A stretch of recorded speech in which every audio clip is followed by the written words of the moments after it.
All right, Sam. Now we have come to the most exciting part.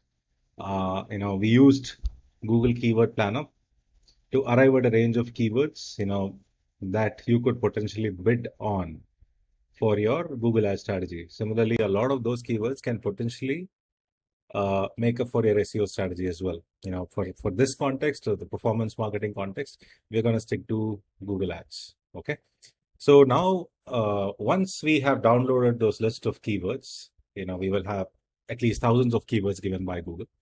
The next job is to identify keywords with a certain intent. And there are different types of intent that exist out there, and that is exactly what we are going to discuss now. All right. So there are, broadly speaking, there are four categories, but there is this recent category that is emerging. So there are overall five types of keyword intent. For example, commercial or high intent. Some people call it commercial intent, some people call it high intent, and hence we have put both, right? Any keyword that has buy or online or coupon or deals or near me has a very high commercial intent or buying intent. Okay, for example, uh, buy shoe online, or Flipkart coupon, or grocery shopping coupon, right? Vacation packages, vacation deals, hotel deals, right? Hospital near me, supermarket near me. All of these keywords has a strong buying intent. Okay. These people are looking to transact with the business. They have their wallets wide open.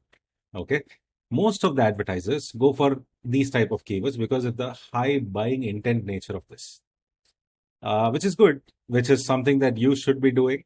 But you should be looking at capitalizing on other opportunities as well. Because if you think about you as a customer, provided if you are looking to buy a product like this online, great. But you might be in the beginning stages of buying a product. Let's say, you are looking to buy a smartwatch. You don't really know what type of smartwatch is out there. What should you buy? So that you might start with an informational query or a transactional query. Then you will go to commercial, right? Uh, if I have to capture you as a customer, I will have to start showing up right from the time you have started researching. It's just that, we don't want to put too much money in this research stage, because this doesn't directly, translate to revenue. If somebody is searching for keywords with why, how, what, if they're searching for meaning, best way to, comb your hair, best way to dress up for a meeting, stuff like that. These are informational nature. They want information. They're not really looking to buy a product. Okay. Then there is transactional keywords, anything with the reviews, and there is a comparison happening between two products when somebody is looking for a best, then best shampoo for dry hair, or best face wash for oily skin, right? Things like that. There is top washing machines to buy, top smartphones to buy in 2011, things like that. It is a mix between information and commercial. It is, you can call it like middle of the funnel type of a keyword, right? This person could be a customer, could be looking for information. It's tricky to understand, but there is a little bit of transaction intent to it. Okay. And there is navigational. People search like this, people, let's say Salesforce, people might search for Salesforce login because they won't have the exact URL. So to locate a particular URL within something that you're already aware of, people do that when, let's say, if you're looking for Infosys careers, okay, or TCS contact, or Wipro's address, right? All of these things are navigational in nature. This doesn't really have any strong intent. It's navigational in nature. Let's say, if you're competing with Salesforce, for that matter, and if you're aware that Salesforce sucks at something, there are some features that is just not friendly for Salesforce customers. Okay, and a customer of Salesforce is very likely to use Salesforce login. Yeah, because they're going to use that. They may not remember that exact URL. If somebody is doing that and you really have a strong USP for your product against a Salesforce feature which is not really appreciated by their customers, you can bid on that keyword. Now, not a lot of people will be bidding on such type of keyword because they think it is meant for their existing customers. Why would I waste my money on it? See, not every Salesforce user is happy. Many of them might be disappointed with few of the features that Salesforce has to offer. They might be thinking it is too expensive and still they're continuing to pay. They might be thinking not a lot of people in their companies using Salesforce. So if you do have a product, that can actually that can give a tough fight to Salesforce, you can definitely pitch for these things. Okay. Careers, people think that who bid on careers? People do. You just have no idea that how big is the pain point for a company, to hire fresh talent. This may not be from a sale perspective, but it definitely solves one of the key objectives for your HR organization, for your HR department, right? As we speak, for at least 3 of the top B2B brands in the world, we're running career campaigns on search, right? So it is very, very important. And there is contact. People think that these people are just looking for information. It's not really a great place for you to show up when somebody is looking for a contact, but you can definitely test it out. Like I said, till you test it out and see for yourself, you can't really conclude. All right. So when somebody is searching for a contact or an address, you can do that. I have seen, if you are looking up some customer service number, HDFC customer service, right? I have seen some people running ads for their HDFC customer service. This is actually a product that gives away customer service as a service, right? And if you have a problem with the HDFC, this mediator in between, they're going to help get it solved, and they will charge you some money for that, right? Or they might take this as an offering to HDFC later. I've seen people running on ads on these kind of keywords as well. Finally, there is with the evolution of voice search, these keywords are emerging. Do this for me, set an alarm for me, play a song, get me that, buy me a product, book a ticket for me. All of that search is emerging, just like how near me searches. If you think about near me did not even exist about 4 or 5 years ago. Very few people were doing that because that was not pushed heavily by Google. Google Maps are not really that accurate a while ago. So this near me is a fantastic keyword for physical businesses. I'm telling you, there is nothing like a near me keyword. A very super high intent for a retail, which is physical in nature, physical location. Okay. So with the advent of voice search, these kind of searches are emerging. I don't really want to bid on these keywords, but it is good to know, right? Because they're very clear about asking a Google Home or asking Alexa to do this. Mainly Google Home, we're talking Google context, right? So instructional keyword is emerging.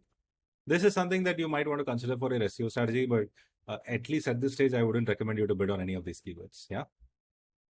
So the next one is to understand what are the different match types. You remember I was talking about there are different keyword match types. For example, the CSV sheet that we downloaded using Google Keyword Planner has 1,000 keywords. It takes a lot of effort, right? For you to be picking and choosing the keyword, mapping the intent, and hence there is something called match type that exists. Google offers this match type. You can use this match type to cut down your research and execution time. And we are going to be talking about that. And there is a very important topic called negative keywords, and we'll be touching upon that too. Okay. There are 3 types of match types. One is broad, one is phrase, and one is exact. Okay. For example, a broad match. Let me start with exact. That would actually make it more clearer. This is an example of a lawn mowing service or a grass cutting service. When you use an exact match, this is usually represented by this square bracket. Okay. Within a square bracket, if you put this keyword on inside your dashboard, your ads will show up when exactly when this keyword is typed by a user. No ifs or buts, nothing added. Sometimes people might misspell it, that is included. But let's say lawn mowing service company or lawn mowing service warranty, something like that, people put, your ads won't show up. Okay, so that is called exact match. Exactly, your ads will get triggered when exactly that keyword is typed on the Google search. The next one is phrase match. Phrase match, it's represented by these double quotes. When you put a keyword inside a double quote, Google will think that, okay, you want to show up for this phrase, but a user can type anything prefix to it or suffix to it. Okay. For example, a lawn mowing service near me. It could be a phrase match, because for example, look at this keyword that we targeted, lawn mowing service. So here, if we put the same keyword inside these double quotes, and near me is a suffix attached to it, and your ad will still get triggered for it. Okay.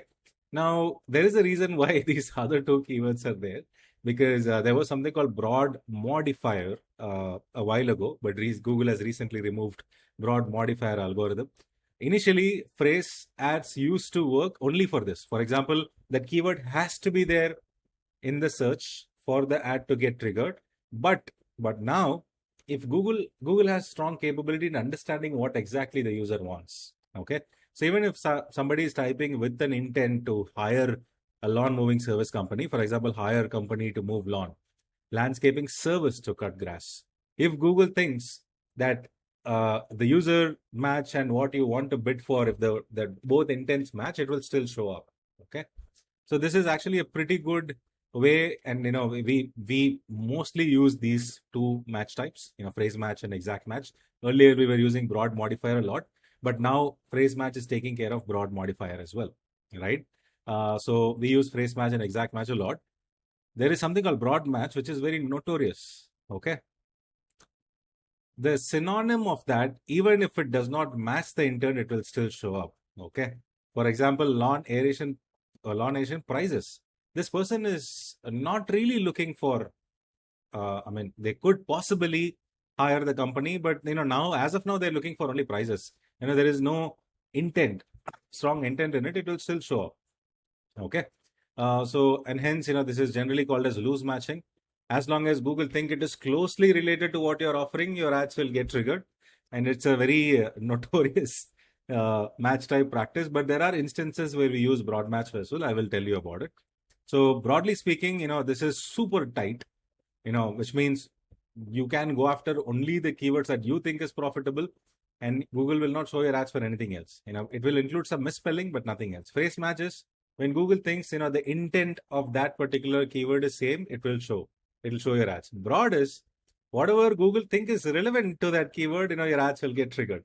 So this is where you lose a lot of money, but I will tell you about where to use broad match, especially if you're starting a campaign where you're not really sure about what phrases to use, what exact matches to use. It is better for you to go with broad, and it doesn't have any symbols, unlike exact where you put within square brackets, phrase which comes within double quotes. This one, you just put that keyword.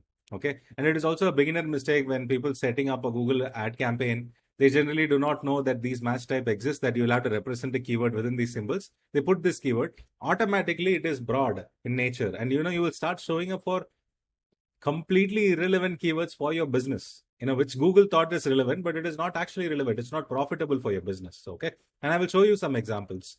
So you start with something called broad match, if you're starting a campaign for the first time, and let the campaign run for a few days. And there is a report called search terms report. Okay. That search terms report, will tell you what are all the keywords that your ad showed up for. Okay. Very, very notorious. And then you will have to filter those keywords. Inside search terms, you have to say, okay, this keyword is relevant to me, include it in my ad group. This keyword is not relevant to me, exclude it from my ads, right? You will have to do that. But what many people think is, if they check the regular keyword dashboard, they will still see the same keyword. The same keyword has gotten so many clicks. They wouldn't have checked search terms. It's a hidden potential within Google Ads. Very, very powerful way of looking at how people are looking up for your product. Okay. So if you're starting for the first time, you can start with broad match, understand how people are finding your business and what type of keywords are actually being profitable to you. Then you can actually move some of them to phrase, some of them to exact. Okay. So that's how the scaling of the campaigns happens. If you know the match type, let's say if you're selling dining table, right? You don't really have to look up all the combinations of dining table. Okay. You just put buy dining table and put them in phrase match. You will actually show up for a variety of keywords. The only thing is, when people go about buying dining tables, they generally search for 4-seater dining table, glass dining table, wooden dining table, extendable dining table, adjustable dining table, and there's so many varieties of dining table, right? Now, your phrase match will get triggered for all of those. What if you don't have that product? What if you have only 4-seaters and not 6-seaters? What if you have only wooden dining table and not steel dining tables, right? That is why negative keywords matter a lot. And we will talk about that. As for this context, you need to broadly understand these 3 different types of match types. And, if you're 100% sure about a keyword, you can use them in exact. If you're 75% sure about the keyword, use it in phrase. If you have no clue about running what to do, then you go with the broad. Okay. And then learn from broad and move those keywords to phrase and exact. Okay. This is another example of, broad, phrase and exact. For example, if the keyword that I'm targeting is broad, low carb diet plan is the keyword that I'm telling Google to target under broad match type. It will get triggered for low calorie recipes, Mediterranean diet books. Absolutely not, right? But it'll still get triggered. This is an example picked up from the Google glossary. So, okay. So if Google is telling this, it will trigger your ad for these type of keywords as well. Low carbohydrate dietary program, which is still okay. I mean, it is not as accurate as this. Okay. You know, if Google is getting triggered, if broad match type is getting triggered for these type of keywords, we will be happy. But it gets discovered for totally non-relevant keywords. Sometimes it can get really annoying. Okay. So if you're a beginner, start with this and then start moving profitable keywords from search terms into the other campaigns. Okay. This is phrase match. Tennis shoes. If somebody is searching for tennis shoes on Google, you will get triggered for shoes for tennis, buy tennis shoes on sale, red tennis shoes, comfortable tennis sneakers, right? It is very closely related and the intent almost matches if you look at it. You know, this intent, Mediterranean diet book intent doesn't match with low carb diet plan. If you think about it, it is what Google thinks is relevant to the keyword. But here is where Google gets a little more intelligent, right? This is what most of the advertisers go after. And finally, shoes for men. Shoes for men can get triggered for shoes men, men's shoes, shoe for a man. Very similar keyword, not too much of a change. It won't get triggered for men tennis shoes because you haven't given the context of tennis in this keyword at all. It won't get triggered for shoes for boys. Okay. Similarly, on the phrase match keyword, tennis shoes, it will not get triggered for tennis rackets because intent is completely different. Okay. It won't get triggered for a question called, can you wear running shoes for tennis? It won't because it understands an informational query and it may not be the right intent for the keyword that you are targeting. I hope it is pretty clear. If you did not understand this, again, go back 5-10 minutes and watch this again. Extremely crucial. And I don't think it is going to change anytime in the near future. It's really important for you to understand because this is what is going to help you with the scale. Otherwise, you know, you will be spending a lot of time just doing keyword research and mapping it in different intent for different ad groups. All right. This is one example. I just wanted to show you how the conversion happens with respect to the size of the keyword. When I say size of the keywords, you know, shoes or shoes online, buy shoes online, shoes, leather shoes online, buy leather shoes which are size 11 in size, right? This is how the keyword keeps on expanding, right? The more the length of the keyword, the higher the conversion. Because if I am looking for a brown leather shoe with a size 11, and let's say I'm putting some brand which is, let's say, Woodlands, okay, I'm very likely to purchase that product. Okay, I'm super specific with what I want, and I'm very likely to purchase this product compared to when I type shoes. When I type shoes, anything can be in my mind. Maybe I'm just learning about what shoes are, what are the different types of shoes, and hence, you know, the conversion rate will be low, but the volume will be very high. The volume number of people looking for that keyword will be very high, but the conversion rate will be low. But when I search for leather shoe, 11 in size, you know, tan color, something like that, you know, it is very, very specific in nature. Conversion rate will be high, but the volume of that keyword will be low. Okay. Excuse me.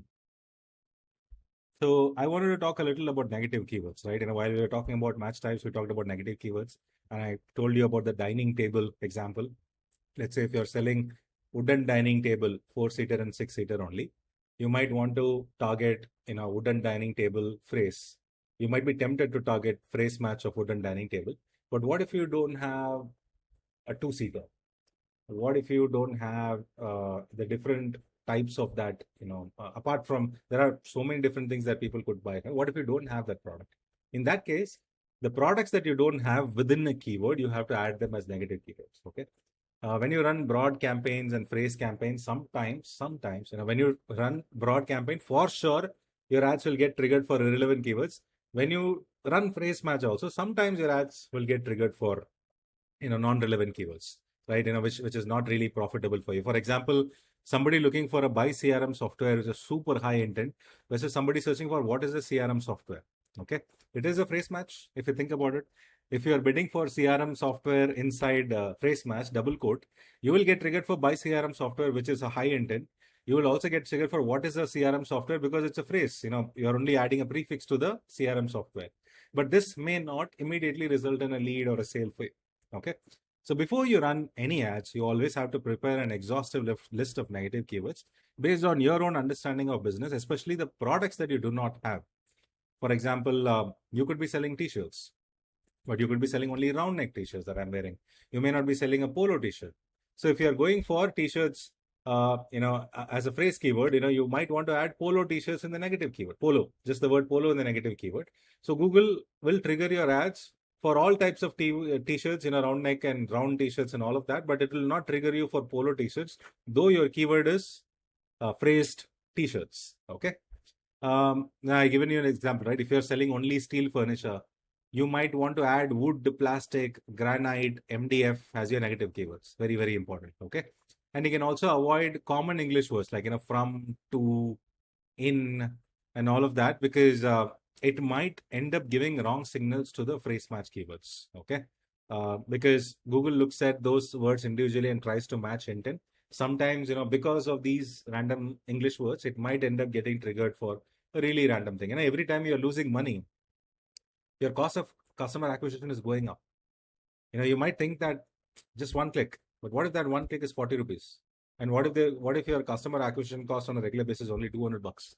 Look at the cost as 1/5 of your customer acquisition cost, right? And hence it is very, very important to add negative keywords. Okay. Pro tip is, whenever you're in a doubt about whether should you add a negative keyword or not, the immediate thing that you can go do it is put that keyword along with your business in Google search. Look at the top 10 websites that are coming up organically. If you feel they're very relevant to what you're doing, which means that keyword is relevant. If you think random companies are showing up for that keyword, you should add that as a negative keyword. Okay. Very simple. Google search will solve the negative keyword problem. And whenever you're running broad campaign, like I said, there is a report called search terms report, under which you will get the exact type of keywords that people typed on Google when your ads got triggered, right? You might want to understand what are those search terms and add them to negative keywords as well. If there are few keywords that doesn't make sense at all and your ads are getting triggered and you're losing money, you should be adding that a negative keyword. All right. Okay. While we are doing search ads, like I said, match types is going to help you scale very quickly. And there are a few other ad units, that can help you scale pretty quickly. This is where Google's machine learning capability comes in. Google's understanding of the audience comes in. This is where Google is as powerful as Facebook when it comes to conversion opportunity generation with a very little effort. Okay. The reason why people like Facebook ads and not Google ads is because of the complexities. But Google Ads is getting there, to make it as easy as Facebook to run a campaign. Okay. And they've already done that with smart campaigns. And they're keeping on improving the ad units, like there is dynamic search ads, which is very easy to kind of set it up because it's pretty much automated. There is responsive search ads, which cuts down the, learning curve time. And I will talk about that. Okay. So responsive search ad is like the most flexible format of Google search ads. This is how it looks like. Responsive search ads, lets you add up to 15 headlines and 4 descriptions. Generally what happens in a regular search ad campaign, you will have to individually create these headlines and descriptions. If you use the Google ad interface and try setting up an ad, if you want 4 ads, you need to write 4 unique headlines and 4 unique descriptions. Sometimes you can repeat that also, but the effort is multiple if you have to run 4 or 5 different ads.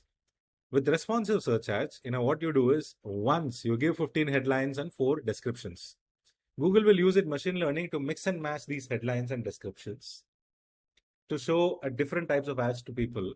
And it will optimize on its own. It will start showing the best performing ad unit to people. Instead of you having to create these individual ad units, you having to going and optimizing every day looking at the dashboard, you can set up one responsive search ad and that is going to do a lot of testing for you.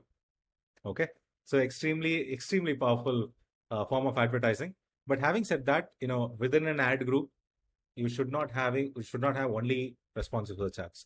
The current combination that we are following is 1 responsive search ads and 3 regular text search ads.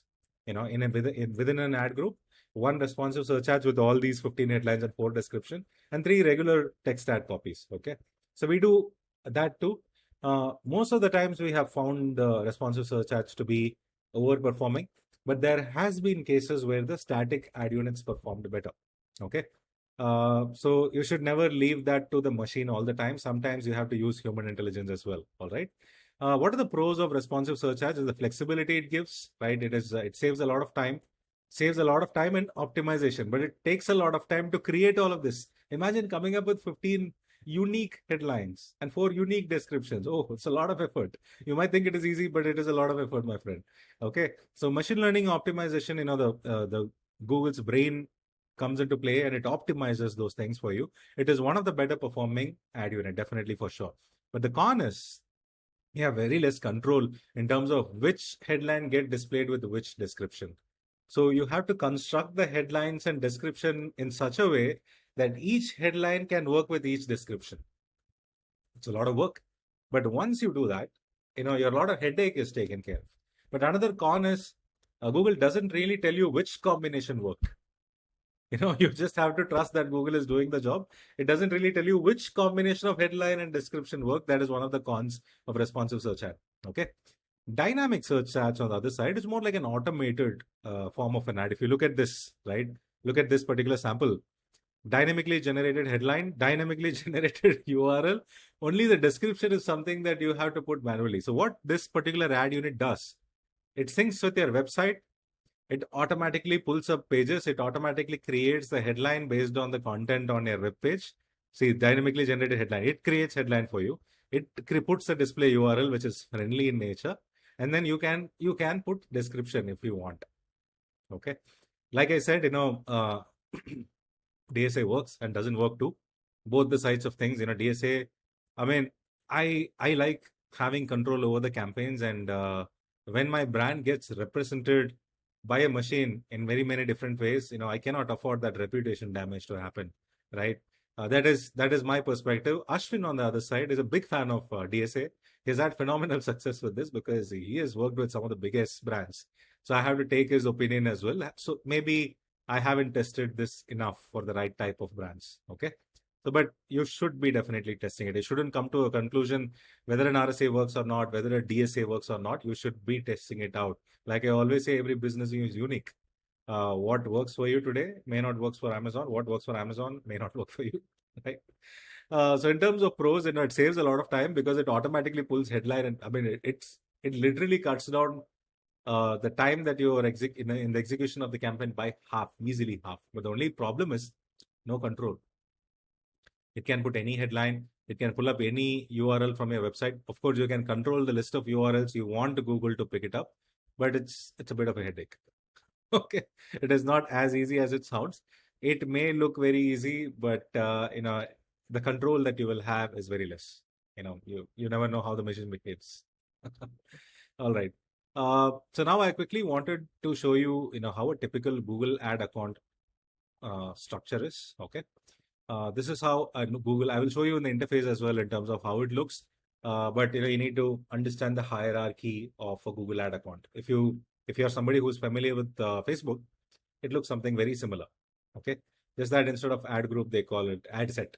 They also have campaign. They have an account, which is your ad account. Then inside the ad account, you will set up a campaign. Inside a campaign, you will have ad sets, and inside ad sets, you will have ads. Okay. That ad will have the visual and the link to that particular landing page, right? Similarly, Google Ads is also structured in a very similar way. You have user account at the top, then campaign. Within campaign, there is ad group. Within ad group, there is ads and landing pages. And these ads and landing pages gets triggered for the different keywords, that sits between ad group and keywords. Okay. Unlike Facebook, where you can afford to configure a lot of settings in the ad group because, if you're not using, CBO, that you have a much better control from an ad group perspective. Most of the settings here in Google Ads is configured at the campaign level itself. Okay. And ad groups mainly exist for really tight grouping of keywords. Now, the difference between and it's not like Facebook, where when we talk about Facebook, we will talk about it. You must have heard about scaling and skyrocketing Facebook and all of that. When it comes to Google, it's pretty simple. Okay, these two are completely different channels, completely different behavior, right? In the way Google account is, the more structured that your account is, the better you will be able to scale, the better campaigns that you will be able to run. Okay. And the structure doesn't vary a lot.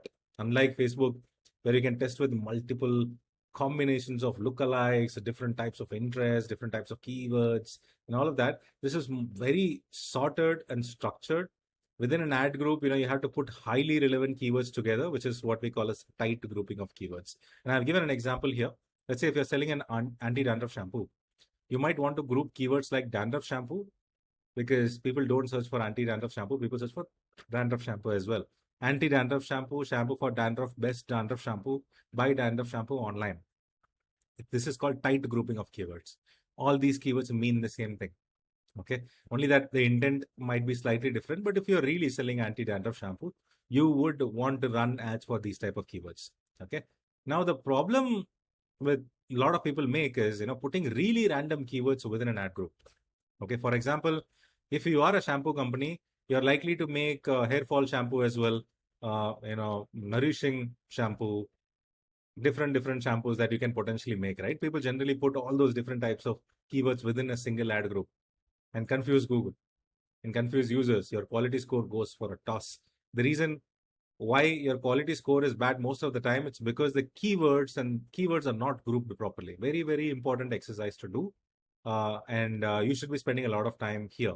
Now go back to Keyword Planner, download the list of keywords, group as many keywords as possible. You don't have to do all the 1,000 keywords into grouping, but pick one group and find all the relevant keywords and try and group it like this. Okay. So tight grouping of keywords extremely important for a longer term Google account success, Google ad success. All right. Now, there are a few settings that you can target at a campaign level. There are a few things that you can do at both campaign and ad group level. That is exactly what we are going to talk here. At a campaign level, you should be able to, do location, which is country. You can do state, you can do city. Like I said, you can do radius targeting as well. We looked it up a while back. You can actually target people living in that location versus people who are interested in that location. We looked that up too. And you can exclude some of these things as well. If you're targeting India, let's say if you want to exclude Karnataka or exclude Maharashtra or West Bengal, where you're not really selling product or you think, you're not really doing profitable there, you can exclude those locations. Okay. For example, if you're in e-commerce, you might be running country focused campaigns because your delivery may not be applicable. You won't be able to, let's say if you're an India based company, you won't be able to deliver suddenly in Singapore or UK. That costs for a major investment in terms of logistics, right? But if you're a SaaS company, you're very likely to be selling it across the world. There is absolutely no restrictions. But the thing is, if you're an expensive SaaS product, which costs some dollars, let's say more than $1,000 per month as a subscription fee, you might want to target tier 1 countries, which is most likely US, UK, Australia, Germany, some parts of EU and Singapore. These are the top tier companies. Okay, most of the IT companies in India runs their campaigns in these regions. Very recently, some local countries have also started picking up, Mexico and earlier tier 2, but now considered as tier 1. Japan, I forgot to mention Japan.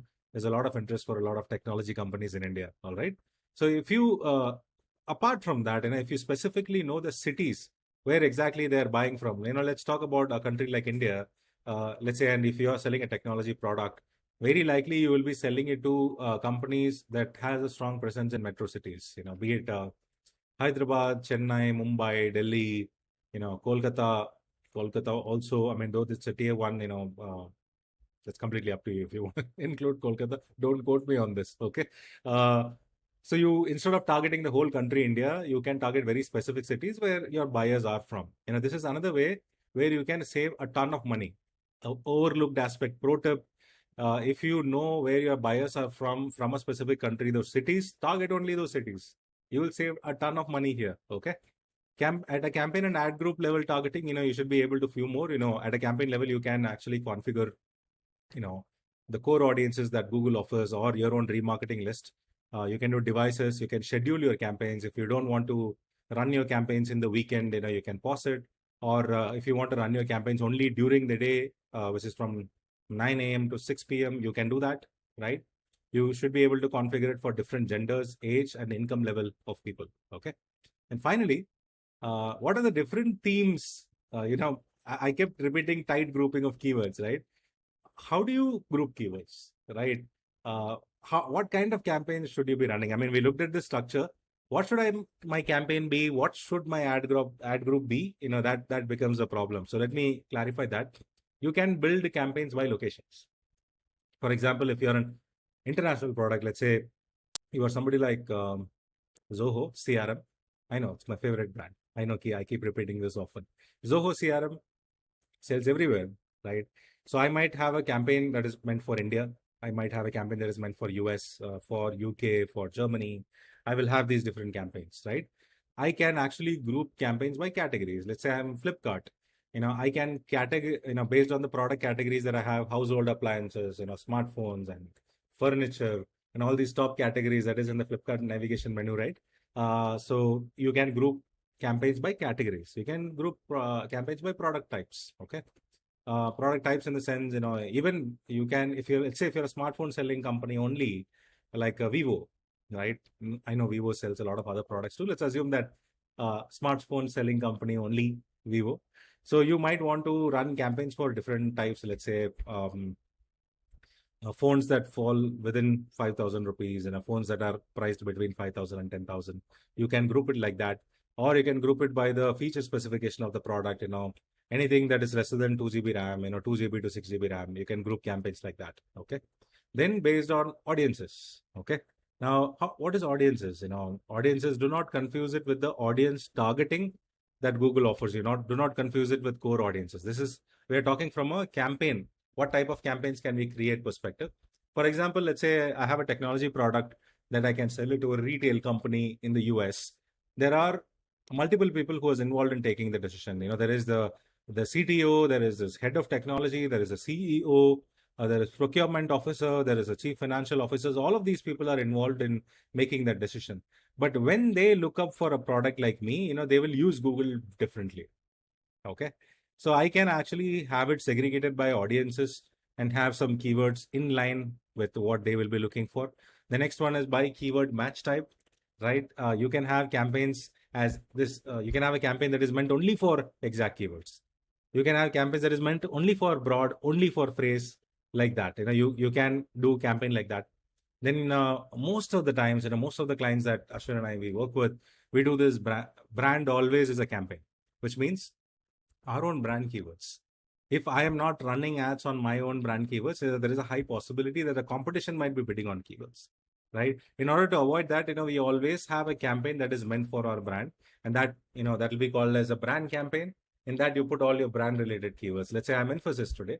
I'll put all Infosys services, Infosys products, Infosys case studies, except for careers. And I really don't want to be bidding unless I want to be running ads for careers as well. All these different brand keywords, I'll be putting it inside one campaign. Okay. Then there is competition. As I am Zoho CRM, I'll be competing with Salesforce, and there are quite a few other CRMs in the market, right? And I can have a campaign that is meant for my competitor targeting only.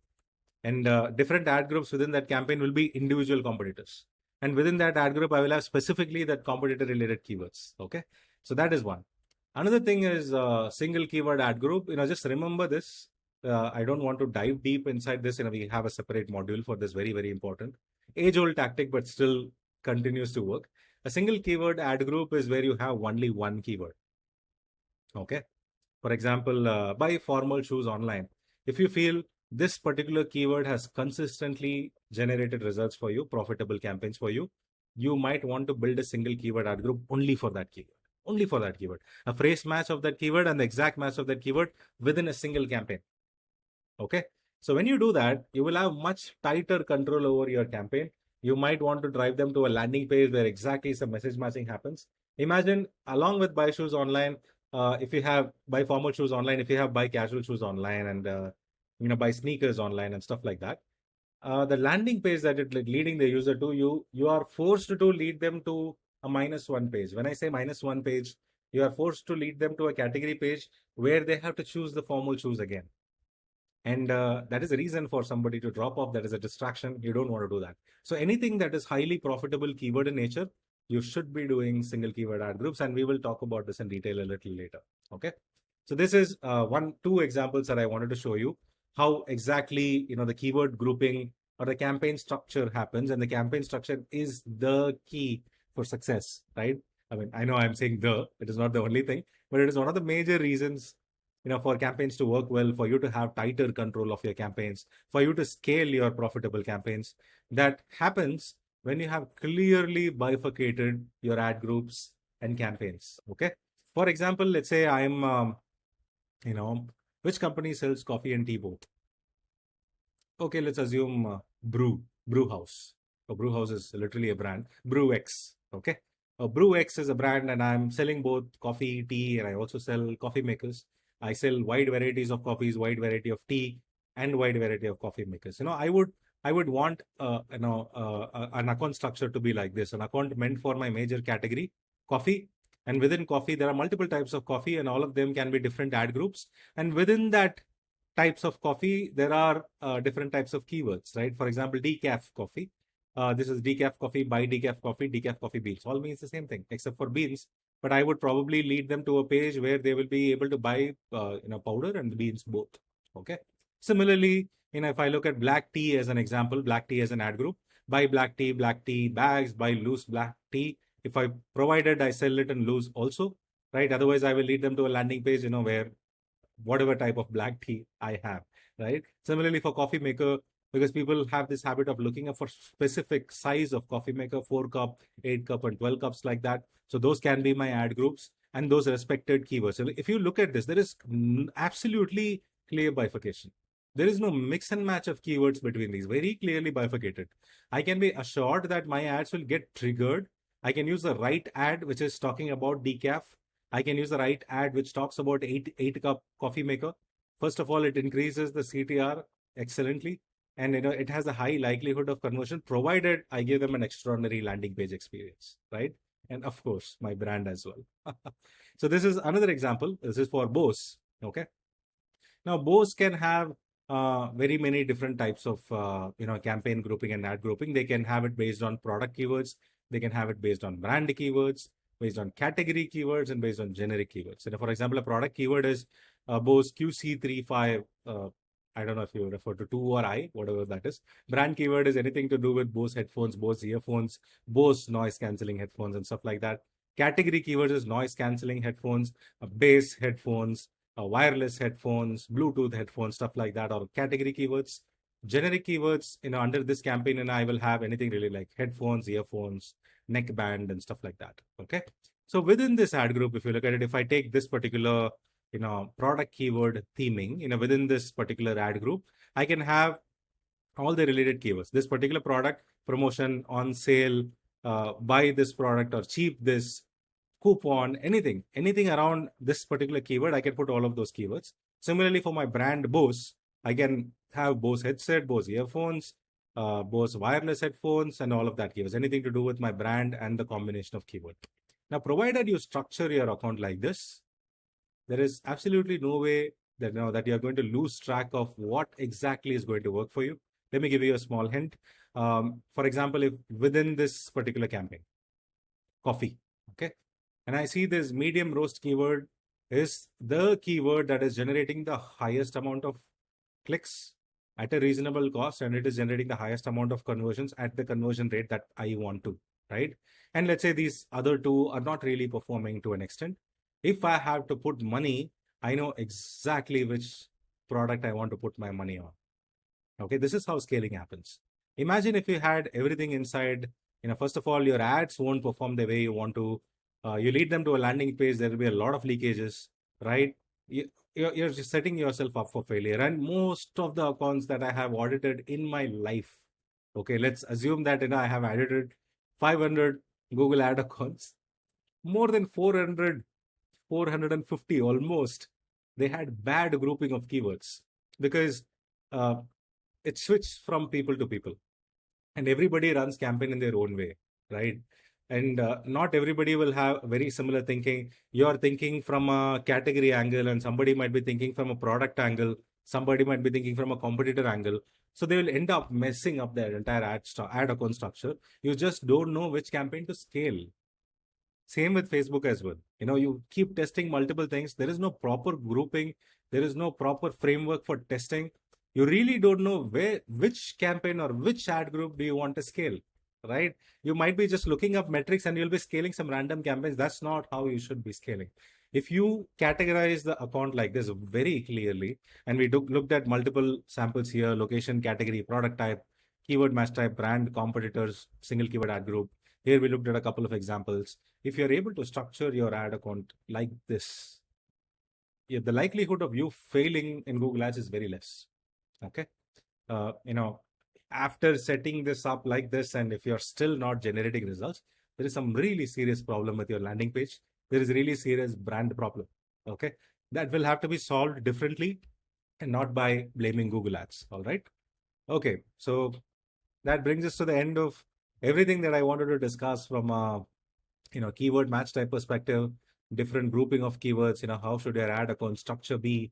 How can you set yourself up for structure, and what kind of campaigns you can look at scaling if your account is structured properly.